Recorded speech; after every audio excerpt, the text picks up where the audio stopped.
Hi guys, ഞങ്ങളിന്ന് പോകുന്നത് ഇൻസ്റ്റഗ്രാമിൽ ട്രെൻഡിംഗ് ആയ ഓഹോ ബീച്ചിലേക്കാണ്.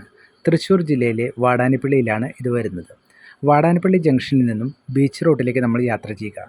ഇപ്പോൾ വാടാനപ്പള്ളി ബീച്ചിൽ എത്തിച്ചേരാം. അതിന് തൊട്ടടുത്തായിട്ടാണ് ചിലങ്ക ബീച്ച് വരുന്നത്.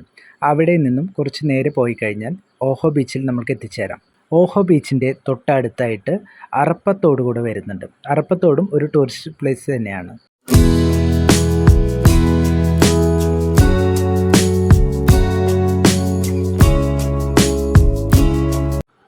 അങ്ങനെ ബീച്ച് യാത്ര ഇഷ്ടപ്പെടുന്നവർക്ക് വളരെയധികം ഭംഗിയുള്ള ഒരുപാട് ബീച്ചുകൾ വാടാനപ്പള്ളി ഭാഗത്ത് വരുന്നുണ്ട്. എല്ലാവരും എൻജോയ് ചെയ്യുക. ഇതുപോലെയുള്ള വീഡിയോസ് നിങ്ങൾക്ക് ഇഷ്ടപ്പെട്ടാൽ സബ്സ്ക്രൈബ് ചെയ്യുക, ലൈക്ക് ചെയ്യുക.